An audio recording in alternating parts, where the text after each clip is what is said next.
दुर्गे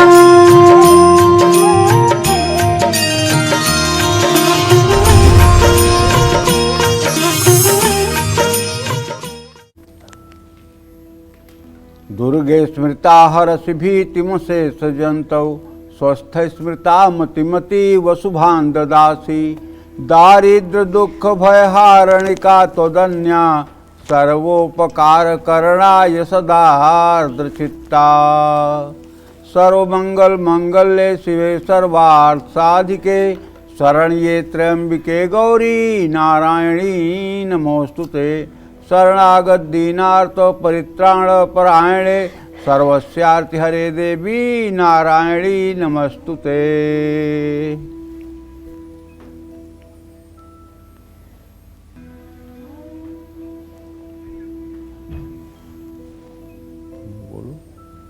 नमस्कार, आप देख रहे हैं नवरात्रि स्पेशल कालचक्र। जय माता दी। मैं हूं पल्लवी झा और हमारे साथ हैं प्रश्न कुंडली विशेषज्ञ पंडित सुरेश पांडे जी। पंडित जी, बहुत बहुत स्वागत है आपका। अपने भक्तों का कल्याण करने आ रही है शक्ति। देखिए नवरात्रि स्पेशल।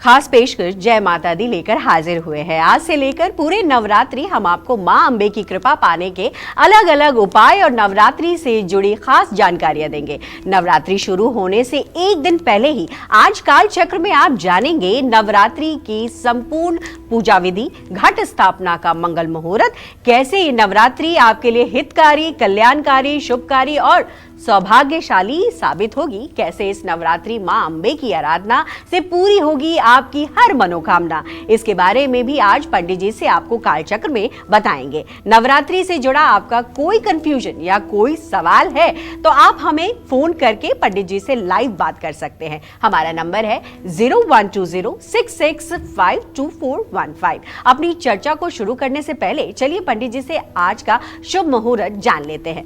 पंडित जी, आज का शुभ मुहूर्त क्या है? 21 सितंबर 2025 दिन रविवार है। आज आश्विन कृष्ण पक्ष की अमावस्या तिथि रात 1:23 तक, इसके बाद आश्विन शुक्ल पक्ष की प्रतिपदा तिथि शुरू हो जाएगी। पूर्वा फाल्गुनी नक्षत्र सुबह 9:32 तक, इसके बाद उत्तरा फाल्गुनी नक्षत्र शुरू होगा। शुभ योग शाम 7:53 तक, इसके बाद शुक्ल योग शुरू होगा। आज सर्व पितृ अमावस्या है, पितृ विसर्जन है। आज दर्श अमावस्या है। आज सर्वार्थ सिद्ध योग बना हुआ है और इसी क्रम में आज के कुछ अशुभ मुहूर्त भी हैं, जैसे राहु काल शाम 4:30 बजे से 6 बजे तक, यमगंड काल दोपहर 12:14 से दोपहर 1:45 तक और गुलिक काल दोपहर 3:16 से शाम 4:48 तक। इन अशुभ समयों में किसी नए कार्य का शुभारंभ न करें। जय मां विंध्यवासिनी। पंडित जी, सबसे पहले हमें ये बताइए कि किस दिन कौन सा नवरात्र है? देखिए, 22 सितंबर को सोमवार के दिन पहला नवरात्र है। 23 सितंबर मंगलवार को दूसरा नवरात्र है। 24-25 सितंबर को तीसरा नवरात्र है और 26 सितंबर को शुक्रवार को 5वां नवरात्र है। 27 सितंबर शनिवार और छठी नवरात्रि 28 तारीख को है। 29 तारीख को सप्तमी और अष्टमी है। महानवमी 1 तारीख को है। अक्टूबर बुधवार को दशहरा और विसर्जन 2 तारीख को है। ये बात ध्यान में रखने योग्य है। इस साल विजयदशमी 2 अक्टूबर को है और इस साल का नवरात्र 10 दिनों का है। माने 22 तारीख से शुरू होकर के 1 तारीख को दिन में 2:23 तक नवरात्रि है, जो 10 दिन का सीधे सीधे नवरात्र होता है। ऐसे में जो लोग नवरात्र का पालना करेंगे वो लोग 1 तारीख को दिन में 2 बजे के बाद भी पालना कर सकते हैं। जय मां विंध्यवासिनी।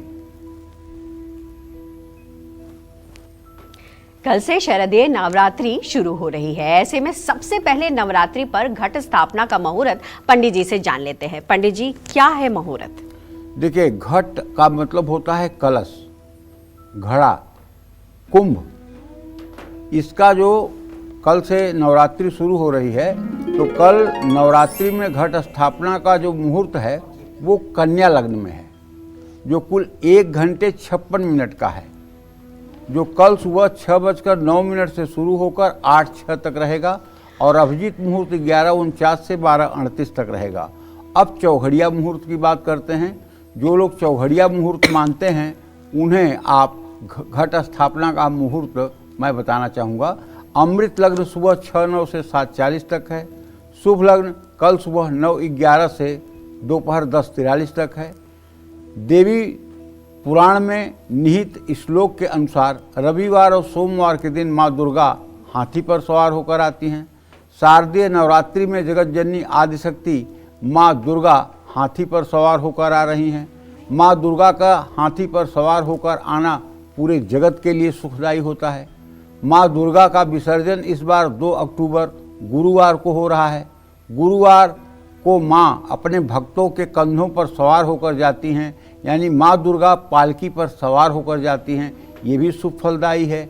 इसका भी जीवन पर सकारात्मक प्रभाव पड़ता है। साधक को सुख और सौभाग्य मिलता है। घर में सुख शांति आती है। माँ दुर्गा अपने भक्त के हर दुख और दर्द को दूर करके उसकी हर मनोकामना को पूरा करती हैं। जय माँ विंध्यवासिनी। इस पूरे नवरात्रि क्या कहते हैं मेष राशि के ग्रह गोचर, कैसे रहेंगे इनके लिए पूरे नवरात्रि? आइए जानते हैं पंडित जी से। पंडित जी, देखिए, मेष राशि के जातकों को बताना चाहूँगा कि ये जो आपका ग्रह गोचर है, इसके आधार पर आपके 7वें भाव में मंगल और 10वें भाव का स्वामी व्यय भाव में होना इस बात का संकेत कर रहा है कि कोर्ट कचहरी के मामलों में तनाव हो सकता है। और अगर कहीं पैसा लगाना चाहते हो तो बहुत समझदारी दिखाइएगा। वैवाहिक जीवन में भी तनाव की स्थिति बन सकती है और परिवार में भी तनाव की स्थिति आ सकती है। कामकाज में रुकावट आ सकती है। अगर विदेश जाने की प्लानिंग है तो उसमें भी कुछ दिक्कतों का सामना करना पड़ेगा।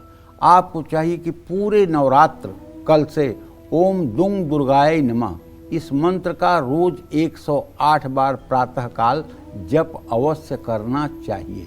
जय मां विंध्यवासिनी। अब बात करते हैं वृषभ राशि की। पूरे नवरात्रि इनके लिए कैसे बीतने वाला है, क्या कहता है इनका ग्रह गोचर? आइए समझते हैं पंडित जी से।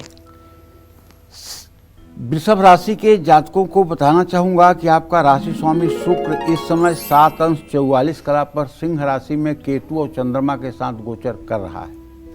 भाई, ये इसलिए कह रहा हूँ कि आप अपने व्यक्तित्व को सुधारने के लिए ये उचित समय है। अपने व्यक्तित्व को निखारने के लिए उचित समय है और कई स्रोतों से आपको धन लाभ के योग बनेंगे।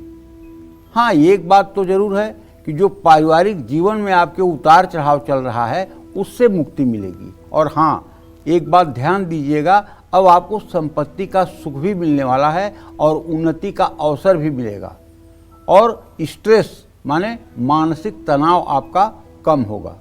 आपको चाहिए पूरे नवरात्र, अगर आप ज़्यादा पूजा पाठ नहीं कर सकते हैं तो कम से कम 10 बार दुर्गा चालीसा का पाठ सुबह शाम अवश्य करें। इससे आप देखें आपके आत्मविश्वास में वृद्धि होगी, आपके रुके हुए काम होने लगेंगे और जिस काम से आप नाउम्मीद हो चुके हैं उसमें भी आपको सफलता की रोशनी दिखाई देने लगेगी। तो ये 9 दिन माता को समर्पित करके और पूरे 6 महीने आनंद के साथ जीवन व्यतीत करिए। जय मां विंध्यवासिनी। और अब हम ये जानने की कोशिश करेंगे कि कौन सा नवरात्रि किस दिन है और हर दिन क्या महत्व है और हर दिन देवी दुर्गा पूजा कैसी की जानी चाहिए। पंडित जी, प्रथमं शैलपुत्री च द्वितीयं ब्रह्मचारिणी तृतीयं चंद्रघंटेति कुसुमांडेति चतुर्थकं पंचमं स्कंदमातेति षष्ठं कात्यायनी च सप्तमं कालरात्रि तु महागौरी तु चाष्टमं नवमं सिद्धिदात्री च नवदुर्गा प्रकृतिता। नवरात्र नवदुर्गा का दिन है। इस साल नवरात्र 22 सितंबर सोमवार से शुरू हो रहा है। ये नवरात्र का पहला दिन होगा और ये दिन माँ शैलपुत्री को समर्पित है। ये दिन माँ शैलपुत्री को समर्पित है। माँ शैलपुत्री को अखंड सौभाग्य का, माँ शैलपुत्री से अखंड सौभाग्य का आपको वरदान मिल सकता है। शैलपुत्री की पूजा में सफ़ेद तिल, दूध, सफ़ेद चंदन, बेलपत्र, मखाना ये वस्तुएं अर्पित करनी चाहिए। 23 सितंबर मंगलवार को नवरात्रि का दूसरा दिन है। ये नवरात्रि का दूसरा दिन माँ ब्रह्मचारिणी का है और माँ ब्रह्मचारिणी की पूजा उपासना से तप, त्याग, वैराग्य और संयम की वृद्धि होती है। जो लोग नित्य माँ ब्रह्मचारिणी का स्तवन और चिंतन करते हैं और माँ ब्रह्मचारिणी की मानसी सेवा करते हैं, आप विश्वास करो ऐसे लोगों का जीवन उच्च कोटि का होता है।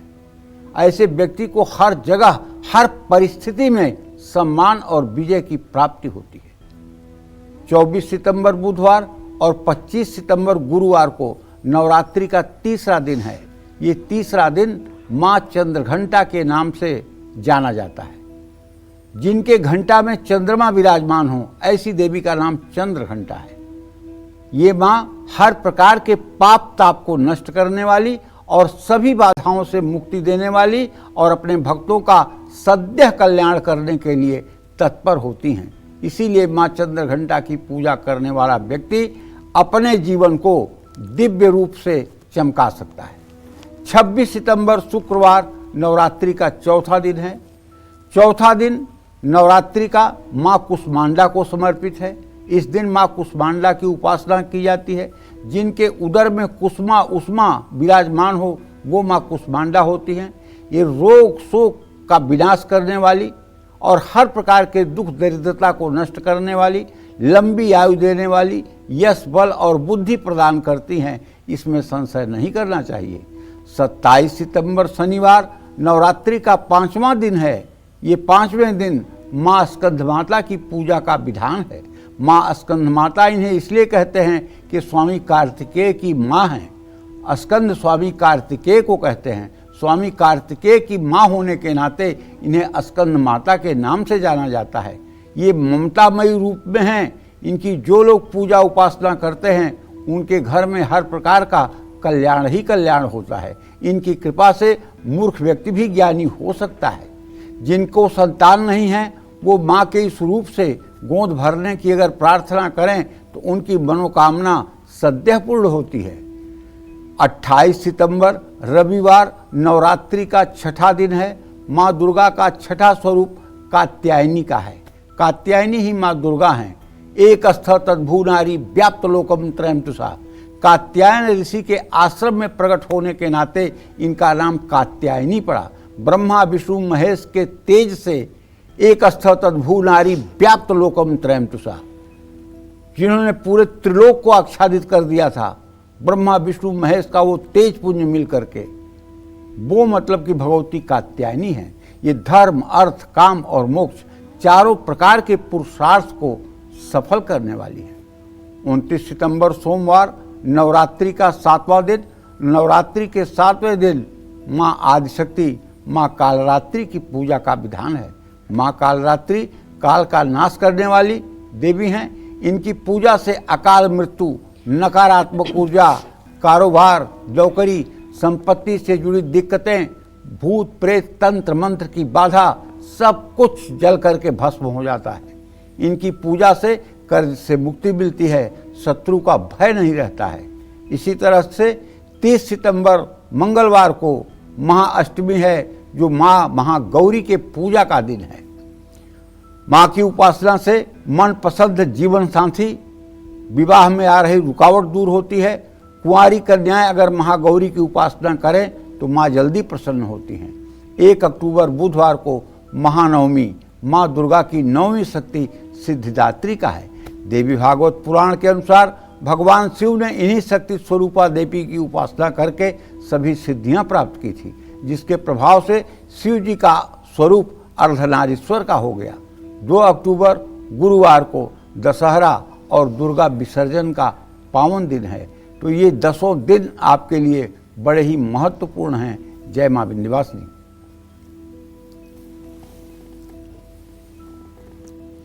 और इसी बीच हमारे साथ एक कॉलर जुड़ गए हैं, कौशल गाजियाबाद से। आइए सुनते हैं वो क्या कुछ जानने के इच्छुक हैं। कौशल जी, बहुत बहुत स्वागत, सवाल करिए। जी मैडम, मैं ऐसा है गाजियाबाद से बोल रहा हूँ। हाँ बोलिए। तीन बच्चे हैं मेरे।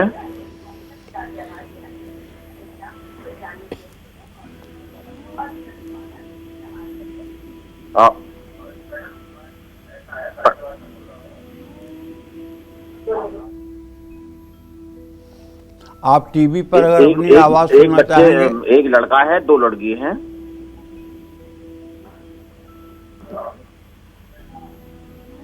बेटे के बारे में पूछना चाहता हूँ पंडित जी। आपसे अनुरोध है कि अपनी टीवी की आवाज को कम करिए, क्योंकि आपकी आवाज जो है हमें स्पष्ट तौर पर नहीं मिल पा रही है, इसीलिए हम आपकी कॉल नहीं ले पाएंगे। अब हम गीता जी का रुख करते हैं, वो हमारे साथ जुड़ गई हैं, उनसे सवाल लेते हैं। गीता जी, क्या प्रश्न है आपका? सवाल करिए पंडित जी से। जय मां विंध्यवासिनी पंडित जी। जय मां विंध्यवासिनी गीता जी। हाँ पंडित जी, मेरे 2 प्रश्न हैं। आप बोले थे कि मकान का मन बना रहे हो तो हो जाएगा। मेरा मन पूरा है पंडित जी लेने का, लेकिन वो बात बन नहीं पा रही है। और दूसरा प्रश्न मेरा ये है, मेरा छोटा बेटा हरी सोनी, तो उसका अभी किडनी का ऑपरेशन हो गया, तो ऑपरेशन बहुत अच्छे से हुआ है, 15% किडनी उसकी सही है, तो आगे और ठीक होने का चांसेस है ना महाराज? देखिए ऐसा है, जहाँ तक तुमने मकान के बारे में प्रश्न पूछा है तो मैं बताना चाहूँगा कि देखो अभी शुक्र शनि का षडाष्टक योग चल रहा है। मार्च 2028 के बाद जो मकान आपका होगा वो बहुत आराम से और बहुत सरलता के साथ होगा। अभी मकान के लिए प्रयास करने पर तनाव लेना पड़ेगा और तनाव में मकान होगा। जहाँ तक आपने अपने बेटे के बारे में प्रश्न पूछा है तो बताऊं कि पंचम भाव का स्वामी आपके बृहस्पति और अपने भाव को पूर्ण दृष्टि दे रहा है, अर्थात आपके बेटे को जीवन संबंधी कोई समस्या नहीं है। हाँ, हल्के फुल्के कष्ट तो जीवन में आ सकते हैं, लेकिन जीवन की कोई क्षति होने की संभावना नहीं है। आपको एक मंत्र बताता हूँ। ओम हौम जूम सह माम पुत्रम पालय पालय सह जूम हौम ओम। अगर ये मंत्र 10 माला आप लगातार 1.5 वर्ष तक माने 18 महीने कर दें तो आप अपने बेटे की तरफ से बिल्कुल निश्चिंत हो जाएं। वो बेटा भगवान शिव के सानिध्य में रहेगा और भगवान शिव की कृपा से चिरंजीव दीर्घायु हो जाएगा। आपको चाहिए कि आप ये मंत्र जो मैं बता रहा हूँ, ओम हौम जूम सह माम पुत्रम पालय पालय सह जूम हौम ओम, इस मंत्र का नित्य 10 माला जप 1.5 वर्षों तक अगर आप कर दें और सोमवार को शिवालय में जाकर के जल दूध बेलपत्र चढ़ाकर एक घी का दिया जला दें तो निश्चित रूप से आपका बालक चिरंजीव दीर्घायु हो जाएगा। जय मां विंध्यवासिनी। पंडित जी, एक प्रश्न है। जैसा कि कहा जाता है कि इस वक्त तमाम जो देव हैं वो सो रहे होते हैं और इसीलिए मांगलिक कोई भी कार्य नहीं होता, कोई भी शुभ कार्य नहीं होता। माँ दुर्गा के 9 दिनों तक क्या मंगल कार्य किए जा सकते हैं, और अगर वो मंगल कार्य हों तो वो कौन कौन से हैं जो कर सकते हैं? देखो ऐसा है, केवल एक देव भगवान श्री हरि विष्णु इन 4 महीनों में शयन करते हैं।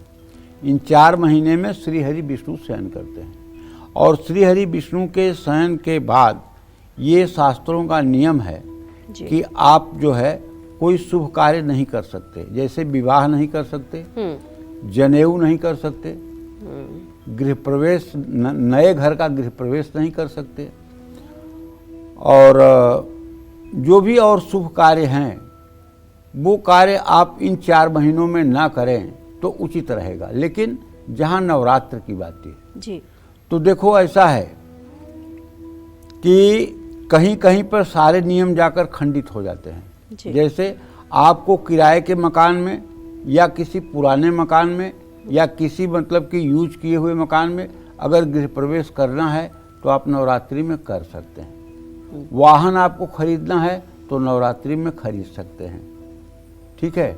लेकिन विवाह नहीं कर सकते हैं। हाँ, लड़की लड़के को इंगेजमेंट के लिए अगर आपको रोकना है तो नवरात्र में आप कर सकते हैं, क्योंकि ये माँ का दिन है और माँ के दिन में किसी ग्रह की हिम्मत नहीं है कि कोई वो अपना बैड इफेक्ट डाले जी। समझ रहे हो। ये माता का दिन है तो माता का हर दिन मंगलकारी है, तो इसमें जो भी कार्य आप करें उसे कर सकते हैं। जैसे नींव डालने का मुहूर्त होता है घर का, लेकिन साल में एक ऐसा मुहूर्त आता है विजय मुहूर्त, जो विजयदशमी के दिन होता है।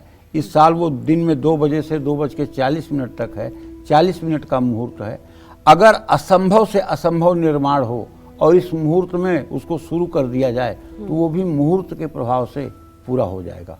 तो इसलिए विवाह, मुंडन और जनेऊ संस्कार इस नवरात्र में अगर न किए जाएं तो उचित है। लेकिन अगर अपरिहार्य कारणों से करना पड़ रहा है तो आप इसे किसी सिद्धपीठ में जाकर करा सकते हैं। जैसे जनेऊ कराना है, आप विंध्यवासिनी में चले जाइए, उनके सानिध्य में जनेऊ करवा लीजिए, कोई दोष नहीं लगेगा। विवाह करना है, विंध्यवासिनी मंदिर चले जाइए, वहाँ आप विवाह करा लीजिए, कोई दोष नहीं लगेगा। क्यों? क्योंकि वो आदिशक्ति हैं, पूरे जगत की नियंता हैं, पूरे जगत को नियंत्रण में रखती हैं। ब्रह्मा विष्णु महेश उनकी बातों को मानते हैं, तो उनके सानिध्य में कुछ अशुभ हो ही नहीं सकता है। इसलिए मुंडन भी जो लोग कराना चाहते हैं, मुहूर्त नहीं है, लेकिन विंध्यवासिनी में जाकर अगर मुंडन कराना चाहें तो करा सकते हैं, क्योंकि वो आदिशक्ति हैं। सृष्टि के प्रलय होने के बाद भी वो विराजमान रहती हैं मणिपुर द्वीप में, और वो ब्रह्मा विष्णु महेश को सृष्टि करने का आदेश देती हैं। देखो, हर जगह तो माता के सती का अंग गिरा है जहाँ जो है सिद्धपीठ माने गए हैं, लेकिन विंध्याचल एक ऐसा स्थान है जहाँ माता के सती का कोई अंग नहीं गिरा है। वहाँ माता स्वयं आदिशक्ति के रूप में विराजमान है, और विंध्याचल ही मणिपूरक द्वीप है, और वहीं से ब्रह्मा विष्णु महेश को आदेश मिलता है सृष्टि करने का।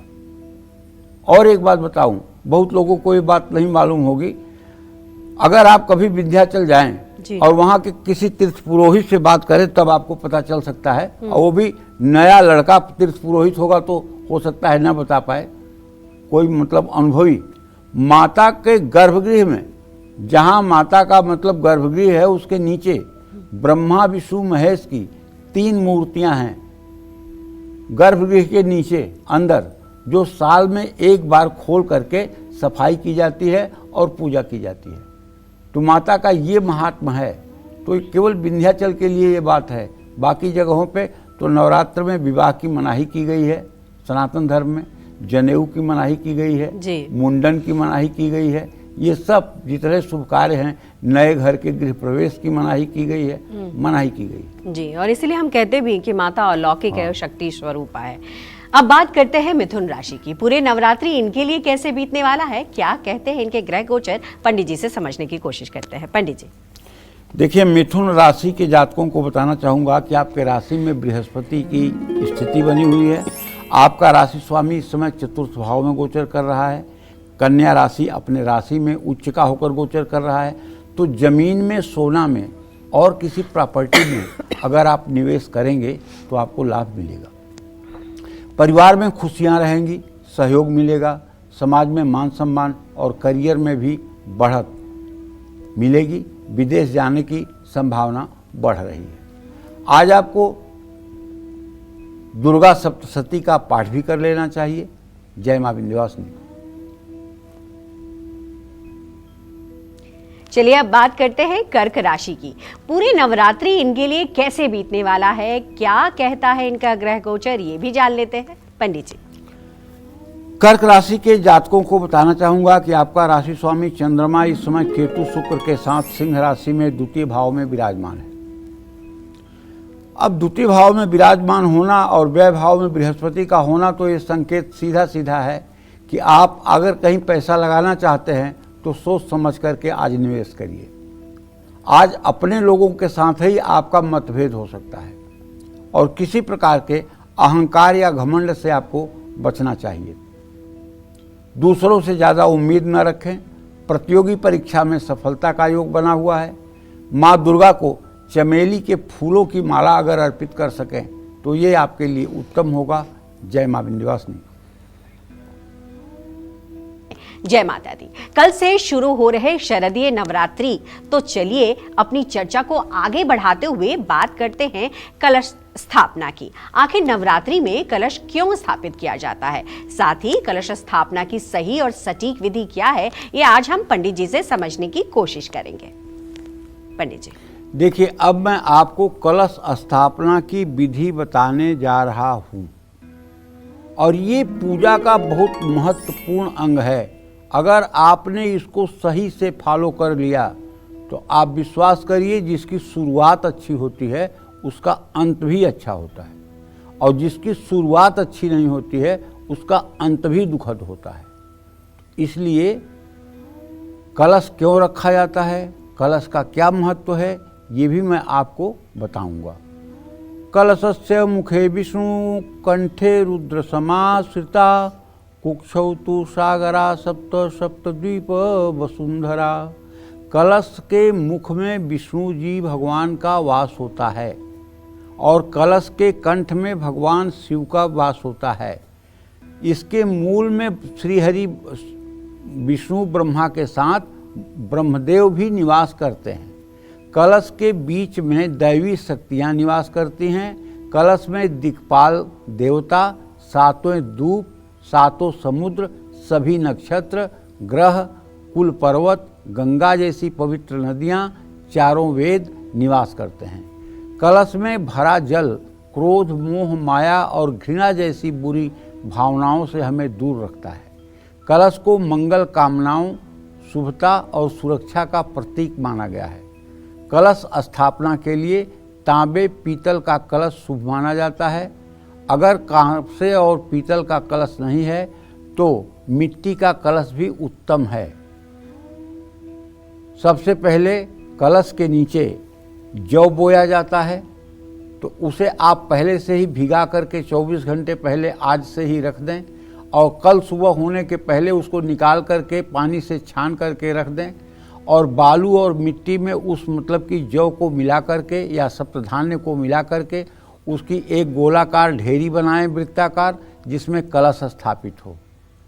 ठीक है, तो वो रोज़ अगर आप पूजा के समय जरा सा उस पर जल का छिड़काव करते रहेंगे तो ये खेतड़ी जो है बहुत अच्छे से उगेगी और ये आपके अनुष्ठान के फल का संकेत करेगी। जौ के ऊपर मिट्टी की परत डालें।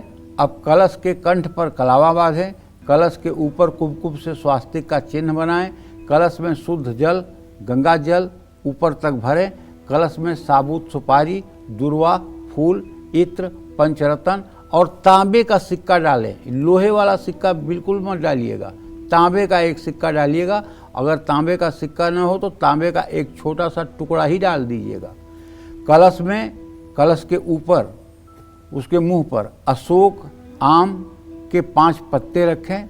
ऐसा रखें कि उसके ऊपर मिट्टी का करवा चावल में भर करके रखा जा सके। कलश का मुख ढक्कन से बंद करके आप रखें। अब आगे बताऊंगा कि उसके बाद क्या करना है, कैसे नारियल रखना है, कैसे आगे का विधान है, ये भी बताऊंगा। बहुत ध्यान से देखिएगा। जय मां विंध्यवासिनी। पंडित जी, यहाँ पर मैं आपको रोकना चाहूँगी और ये जानना चाहूँगी कि आप कलश स्थापना विधि बता रहे थे। जाहिर है इस पर नारियल भी चढ़ाया जाता है, नारियल भी रखा जाता है। मैं ये जानना चाहती हूँ कि नवरात्रि की पूजा में कितने नारियल स्थापित करने चाहिए, 1, 2 या फिर इस कलश के ऊपर सिर्फ एक ही नारियल बहुत है? देखो, ऐसा है, कलश पर पहली बात तो ये कि कैसे नारियल रखा जाना चाहिए यही बताना मेन है। जो आजकल टेलीविज़न का ज़माना है और टीवी को देख करके बहुत लोग उसको फॉलो करते हैं, तो टीवी में जो कलश दिखाई देता है उसमें नारियल खड़ा करके दिखाई देता है और नारियल का मुख माने वो डंठी से जहाँ से जुड़ा होता है वो ऊपर की तरफ होता है। ये बड़ा ही नुकसानदायक है। अगर आप टीवी देख करके उस तरह से अपने घर में नारियल स्थापित कर रहे हैं तो आप दुश्मनों को निमंत्रण दे रहे हैं। इसके बारे में हमारा शास्त्र कहता है, अधोमुखम शत्रु विवर्धनाय ऊर्ध्वस्य वस्त्रम बहुरोग वृद्धि प्राची मुखम वित्त विनाशनाय तस्मात् शुभम सम्मुख नारिकेलम। यानी कलश पर रखा हुआ नारियल का मुंह अगर नीचे की तरफ होगा, मुख का मतलब ये समझ लीजिए कि जहाँ वो पेड़ से जुड़ता है, जहाँ पेड़ से जुड़ता है, जिसको काटने के बाद नारियल और पेड़ अलग होते हैं, वो मुख है। और नीचे का जो चौकोर भाग है वो उसकी नीचे का भाग है। तो जो उसका ऊपरी हिस्सा है जो औसतन पतला होता है, वो नारियल का मुख नीचे की तरफ होगा तो शत्रु बढ़ेंगे। नारियल का मुख अगर ऊपर की तरफ होगा, जैसे टीवी में दिखाते हैं आए दिन कलश पर उसी तरह का दिखाया जाता है, तो उससे क्या होगा, ऊपर की तरफ अगर होगा तो रोग बढ़ेगा। और नारियल का मुंह अगर देवताओं की तरफ पूरब तरफ होगा तो क्या होगा, धन का नाश होगा। इसलिए नारियल की स्थापना कलश के ऊपर हमेशा साधक के मुंह की तरफ नारियल का मुंह होना चाहिए। जहां आप बैठे हैं पश्चिम में, पूरब में देवताओं का स्थापन है, तो नारियल का मुंह ऐसा हो कि वो आपकी तरफ हो। और नारियल के ऊपर आपको एक कलावा या अगर आपके पास चुन्नी है तो एक चुन्नी लपेट करके और कलावे से बांध करके उसे मतलब आप कलश के ऊपर स्थापित कर सकते हैं।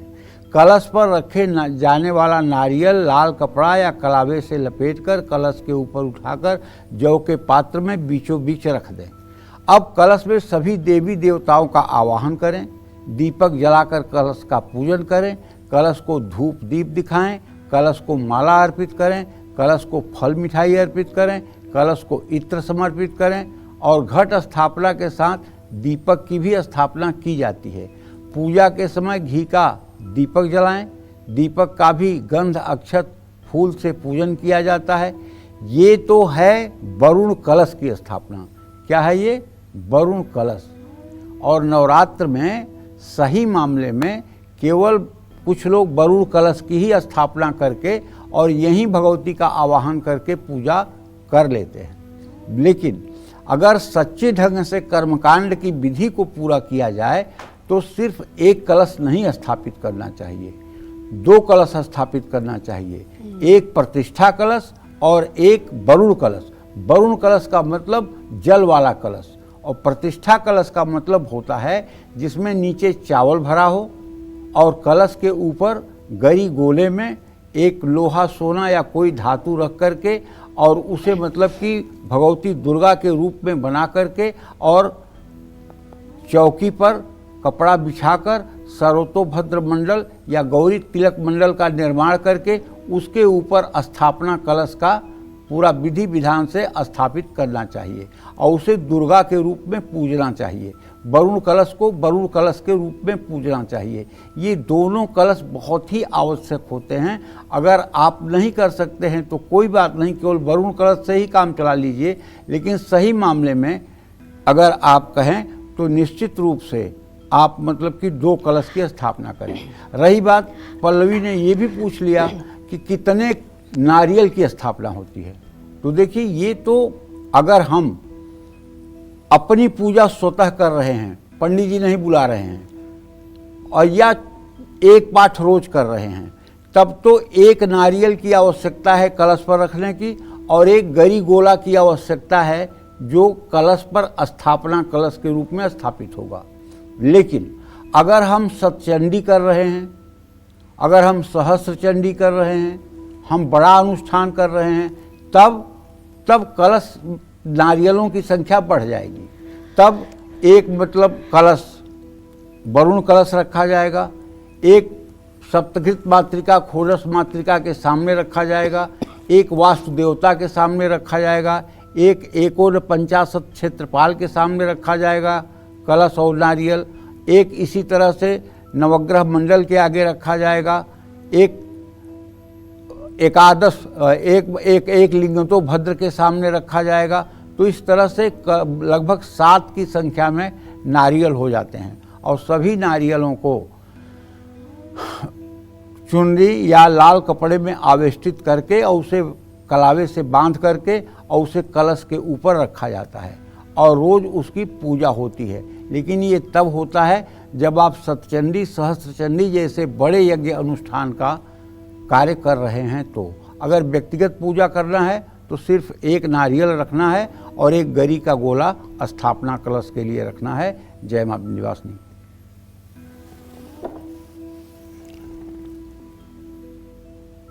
जितनी बारीकी से पंडित जी बता रहे हैं, हम उम्मीद यही करते हैं कि हमारे दर्शक जो है वो एकाग्र होकर इसे सुन रहे होंगे और इसी पूजा विधि से पूजा करेंगे। तो चलिए पंडित जी, अब बात कर लेते हैं सिंह राशि की और ये समझना चाहेंगे कि इस नवरात्रि उनका दिन कैसा रहने वाला है और कैसे रहने वाला है उनका ग्रह गोचर।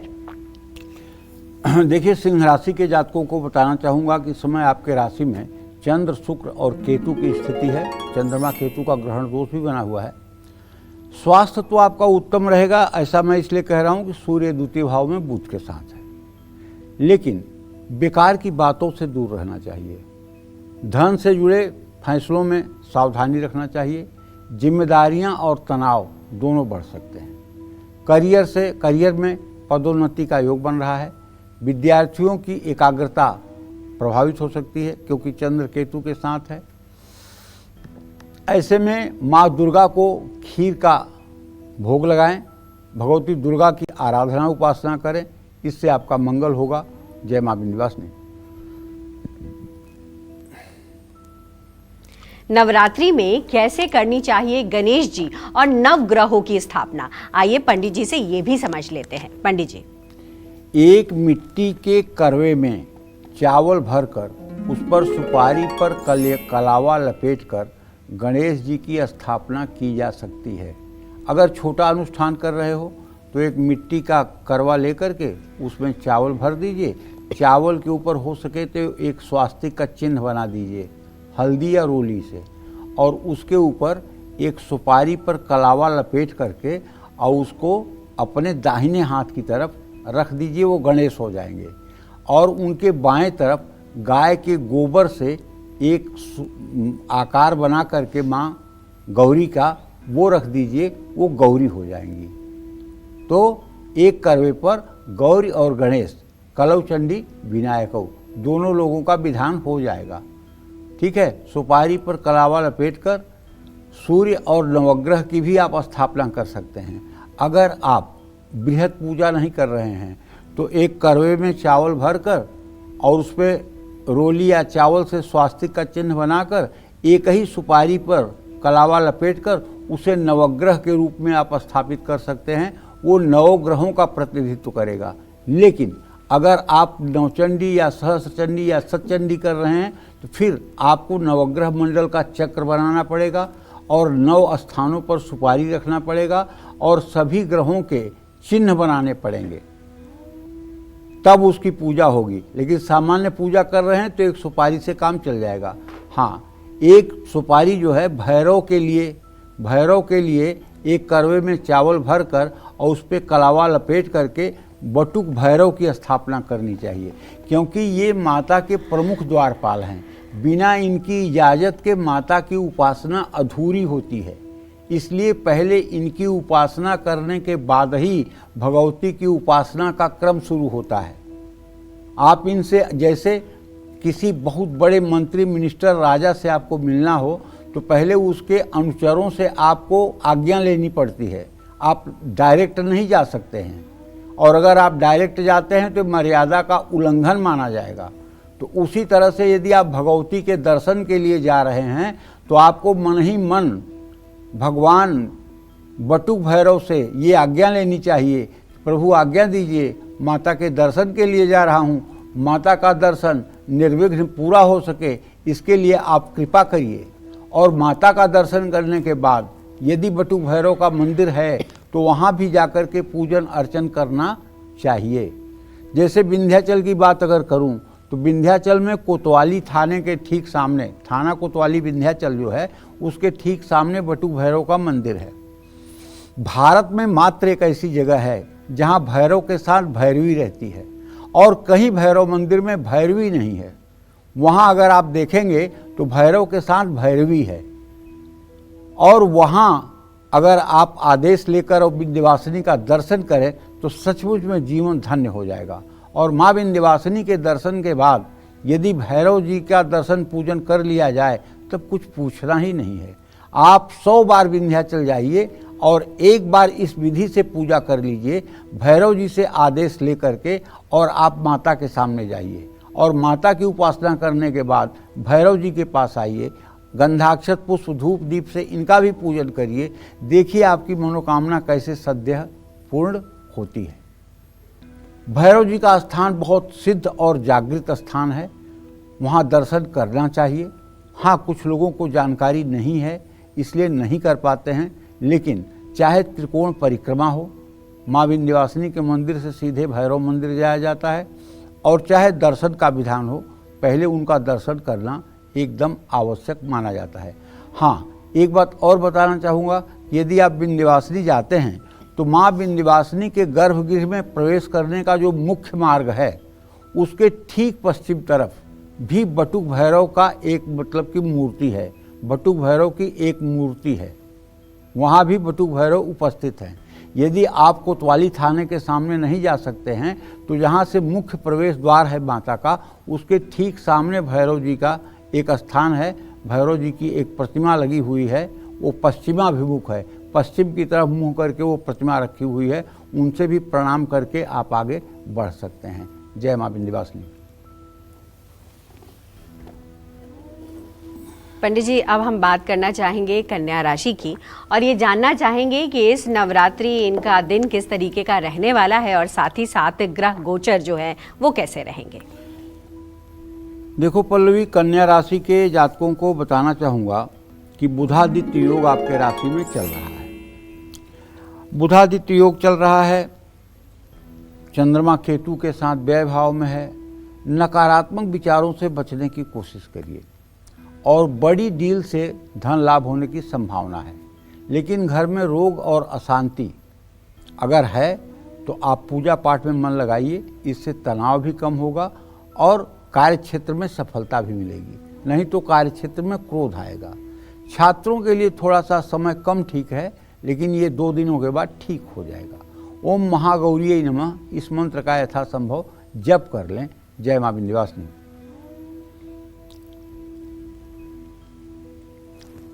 कलश स्थापना के बाद मां दुर्गा की चौकी स्थापित की जाती है। ऐसे में चौकी स्थापना की क्या है सही विधि, ये हम समझेंगे पंडित जी से। पंडित जी, देखो, ये तो मैंने शॉर्टकट में पहले भी बताया, लेकिन फिर से एक बात आप सुन लीजिए। जहां आपने वरुण कलश रखा है, मिट्टी की एक ढेरी बनाई, उसमें सप्तधान्य बोया, उसके ऊपर एक कलश रखा, कलश में जल भरा, सुपारी डाली, दुर्वा डाली, कुसा डाला, तांबे का सिक्का डाला और उस पर एक नारियल रखा और पंचपल्लव रखे। उसके ठीक पीछे पूरब तरफ एक आम की चौकी हो लकड़ी की या चंदन की लकड़ी की चौकी हो, और दोनों में से अगर आपको पता न हो किस चीज़ की लकड़ी है तो चंदन घिस करके, मलयागिर चंदन घिस करके और थोड़ा सा चंदन उस चौकी पे लेप कर दीजिए, ठीक है। और उस पर एक लाल रंग का कपड़ा बिछा करके और उसको कलावा से बांध दीजिए। उसके ऊपर सर्वतोभद्र मंडल या गौरी तिलक मंडल बना लीजिए। अगर आप कर्मकांडी नहीं हैं तो आपके लिए गौरी तिलक मंडल और सर्वतोभद्र मंडल बनाना कठिन बात है। तब आप क्या करेंगे, उस पर एक अष्टदल कमल बना दीजिए। अष्टदल कमल बना के तांबे के लोटे में अखंडित चावल भरकर और उसके ऊपर एक गरी गोला, उसमें एक लोहे की कील लगाकर और लाल रंग के ब्लाउज पीस को, 1 मीटर का जो ब्लाउज पीस नहीं होता है, उसको ऐसे लपेटें कि वो एकदम त्रिभुजाकार हो जाए और उसको कलश के ऊपर स्थापित कर दें। अब उसके ऊपर एक जो माता का मुखौटा मिलता है बाज़ारों में, जैसे मुखौटा आप इस समय टीवी में देख रहे हैं, ऐसा मुखौटा जो है कलश के ऊपर लगा दें और माता को चारों तरफ से साड़ियों से आच्छादित कर दें, तो आपको लगेगा कि माता स्वयं इसमें विराजमान है, ठीक है। तो ऐसा कर सकते हैं। और अगर मूर्ति या तस्वीर नहीं है तो आप दुर्गा यंत्र भी स्थापित कर सकते हैं या दुर्गा जी का चित्र भी लगा सकते हैं। माँ को लाल चुनरी चढ़ा सकते हैं, घी का दिया जलाकर धूप दीप फल फूल इत्र और मिठाई चढ़ा सकते हैं। माँ दुर्गा की चौकी के पास एक और चौकी स्थापित करें, इस चौकी पर भी लाल कपड़ा बिछाएं और उस पर दुर्गा सप्तशती की पुस्तक की स्थापना करें। वो चौकी थोड़ी नीची होनी चाहिए। हर रोज पुस्तक की पूजा होना ही चाहिए। उसके लिए मंत्र है ओम नमो दिव्य महादिव्य शिवाय सत्तंग नमः नमः प्रकृते भद्राय नियता प्रणतास्वताम। तो अगर आप नित्य दुर्गा सप्तशती की पूजा करते हैं तो आपको मनचाहा वरदान भी मिलेगा और घर में सुख शांति भी रहेगी। दुर्गा सप्तशती की पूजा हर समय करनी चाहिए और दो बातें ध्यान रखनी चाहिए दुर्गा पाठ करने वालों को। एक तो हाथ में लेकर किताब नहीं पढ़नी चाहिए और दूसरे पाठ करते हुए हिलना नहीं चाहिए। इससे पाठ का आधा फल समाप्त हो जाता है। ठीक है। जय मां विंध्यवासिनी। चलिए अब बात करते हैं तुला राशि की। और ऐसे में पंडित जी, इनका ग्रह गोचर कैसा रहने वाला है और नवरात्रों में इनका दिन कैसा होगा? देखिए, तुला राशि के जातकों को बताना चाहूँगा कि आपके राशि में मंगल की स्थिति है, आपके भाग्य भाव में बृहस्पति है। ज़्यादा मत सोचिए। सोना, गोल्ड, जमीन या निर्माण कार्य में अगर निवेश करना चाहते हैं तो करिए। परिवार के साथ अच्छा व्यवहार रखिए। करियर के लिए नवरात्रि आपके लिए शुभ है। दूसरों के मार्गदर्शन से सफलता के योग बने हुए हैं। दुर्गा सप्तशती का जो अगला स्त्रोत है उसका भी आपको नित्य पाठ कर लेना चाहिए। जय मां विंध्यवासिनी। तो अब बात कर लेते हैं वृश्चिक राशि की और उनके लिए भी समझना चाहेंगे कि ग्रह गोचर कैसा रहने वाला है और नवरात्रि के दिनों में कैसा रहेगा उनका दिन। देखिए, अपने सभी दर्शकों को बताना चाहूँगा कि अगर वृश्चिक राशि है आपकी तो आप मान के चलिए कि आपको यात्रा से थकान हो सकती है क्योंकि आपका राशि स्वामी व्यय भाव में है। लेकिन पैसों के मामले में तो सुधार होता हुआ दिखाई दे रहा है। कानूनी मामलों में भी लाभ होगा। परिवार में सुख शांति रहेगी। लेकिन लापरवाही से कोई नुकसान संभव हो सकता है। माँ को आपको इत्र चढ़ाना चाहिए। जय मां विंध्यवासिनी। जय माता दी। मैं पल्लवी हूँ और जिस तरीके से हम पंडित जी से लगातार चर्चा कर रहे हैं उसमें अब जो है कल से शुरू हो रहे शारदीय नवरात्रि को लेकर बहुत सारे सवाल है। ऐसे में जो लोग अपने घर में अखंड दीपक जलाते हैं उनको किन बातों का खास ध्यान रखना चाहिए ये समझना आज जरूरी है। तो आइए चलते हैं पंडित जी से समझने की कोशिश करते हैं। पंडित जी, देखो भाई, अखंड दीपक के सामने बैठकर जप करने से पूजा का फल बढ़ जाता है। दीपक में हमेशा घी का ही प्रयोग करना चाहिए। शुद्ध गाय का घी न मिले तो तिल के तेल का दीपक जलाना चाहिए। ये भी संभव न हो तो नीम के तेल का दीपक जलाना चाहिए। लेकिन नीम के तेल का अखंड दीपक नहीं जलाना चाहिए। क्यों? इससे ऐसा धुआं उठता है जिससे थोड़ी देर के बाद ही अगर कमरे में आप करेंगे तो आपको घुटन महसूस होने लगेगी। इसलिए अगर 2-5 मिनट के लिए जलाना है तो जला सकते हैं। लेकिन अगर उसे अखंड ज्योति के रूप में यूज करते हैं तो भले ही रोगनाशक है लेकिन उपयोग में नुकसानदायक भी। घी का दिया माँ दुर्गा की दाहिनी ओर और तेल का दिया माँ के बाईं ओर रखना चाहिए। ये तब करना चाहिए जब आप नवचंडी आदि अनुष्ठान कर रहे हों। यदि आप इकलौता अपनी पूजा अपने से कर रहे हैं तो एक घी का दीपक भी पर्याप्त है, कहीं से कोई दोष नहीं है। और दीपक रखने के लिए नीचे एक चावल की ढेरी बना देना चाहिए और उस पे एक स्वास्तिक का निशान बना के उस पे ही दीपक रखना चाहिए और दीपक की प्रार्थना भी करनी चाहिए। दीपक जब जलाकर रख दें तो हाथ जोड़कर हाथ में गंध पुष्पाक्षत लेकर के हाथ जोड़ना चाहिए। भो दीपम देव रूपस्त्वम कर्म साक्षी है विघ्नकृत यावत कर्म समाप्ति स्यात् तावत त्वम सुस्थिरो भव। मतलब दीपक से प्रार्थना करें कि हे दीपक देव, आप जब तक हमारी पूजा न संपन्न हो जाए तब तक आप स्थिर रहिए और तब तक आप सुरक्षित रहिए। दीपक को सीधा कभी पृथ्वी पर नहीं रखना चाहिए। कालिका पुराण में कहा गया है कि सब कुछ सहने वाली पृथ्वी को बिना किसी कारण पदाघात और दीपक का ताप सहना पड़ता है। ऐसे में अखंड दीपक की बत्ती बार बार न बदलें। दीपक से दीपक न जलाएं, इससे रोग ऋण और शत्रु बढ़ते हैं। और जो दीपक आपने स्थापित किया है 9 दिनों के लिए उस दिए को उठा करके आप दीपक की जगह उसका प्रयोग मत करिए। वो दीपक आप उठाइए ही मत उस जगह से। बाकी जब देवताओं को आप अनुक्रमणिका में दीप जलाएंगे तो मिट्टी के दियली में एक रुई की बत्ती डाल के घी या तेल डाल के आपको दीपक जलाना चाहिए। उस दीपक से लोगों को धूप के बाद दीप निवेदित करना चाहिए। ऐसा शास्त्रों का विधान है। जय मां विंध्यवासिनी।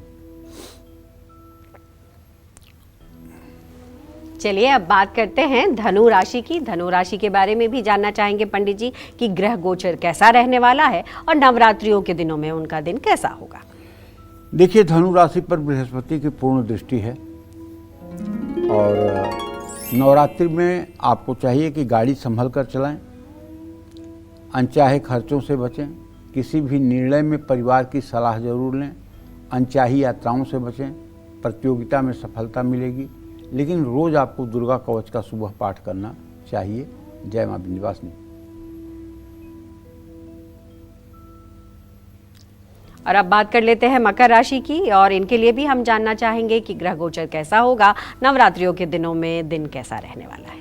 देखिए, मकर राशि के बुजुर्गों को बताना चाहूँगा कि निवेश से लाभ होगा, आप कर्ज वापस कर पाएंगे, विदेश यात्रा का योग बन रहा है, सरकारी काम में सतर्क रहें, खुद को निखारने की कोशिश करें और दुर्गा स्तुति नित्य करने की कोशिश करें। जय मां विंध्यवासिनी।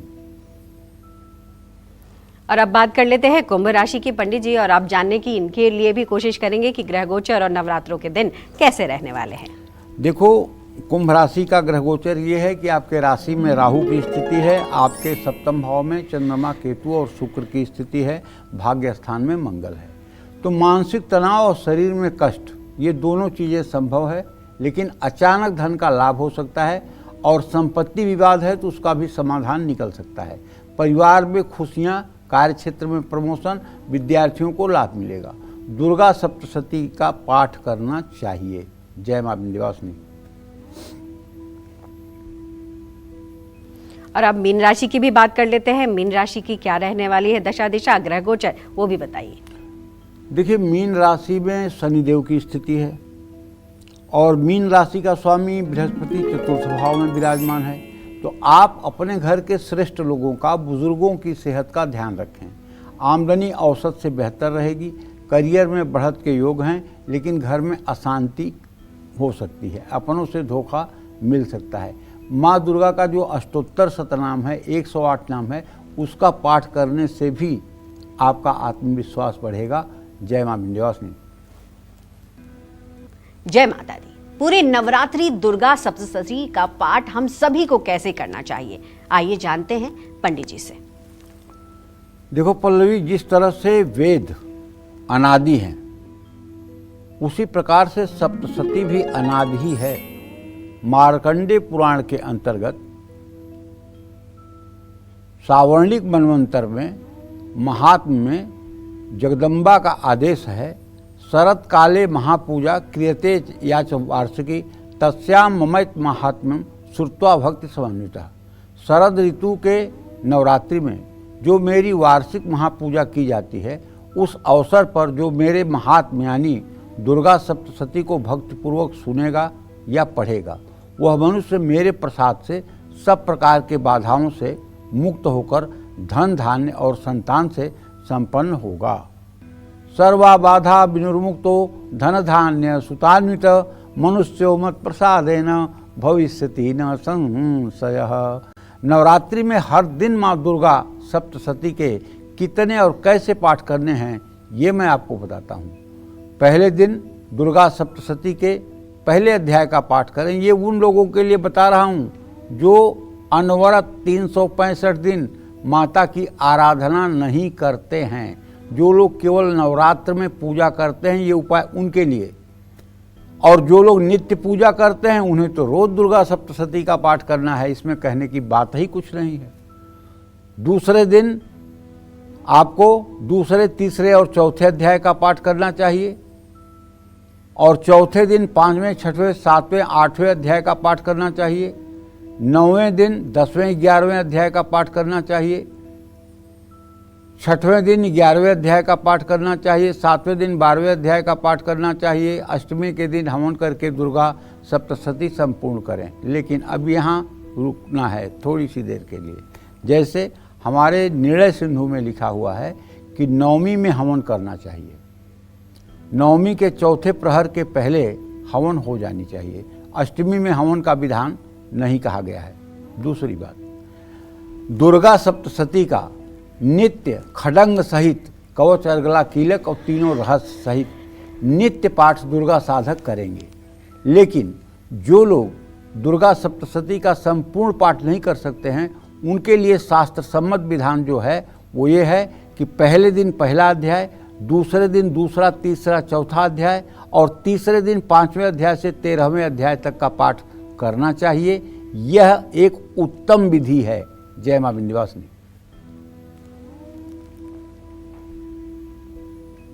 पंडित जी आपका बहुत बहुत धन्यवाद। आपने नवरात्रि को लेकर बहुत सारी, मैं कहूं तो महत्वपूर्ण जानकारियां थी, जो आज मुझे लगता है कि दर्शकों को बहुत फलदायी होने वाली है।